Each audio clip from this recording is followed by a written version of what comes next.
The UK is worried about protectionism and how it always ends badly, and about being caught in the crossfire of a much larger dispute.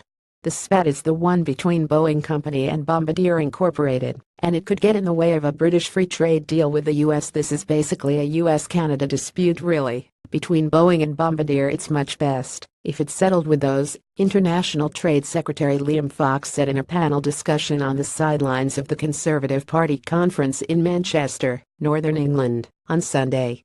Fox added that he doesn't believe UK was in breach of statute rules. Fox's approach to the whole situation is in stark contrast to that of his boss, Prime Minister Theresa May, who last week issued a veiled threat to Boeing by implying that the UK might reconsider its military contracts with the aircraft maker. His advice is to be diplomatic. If we can get them to have a resolution, which is what we are trying to do quietly, behind the scenes, then so much the better, he said.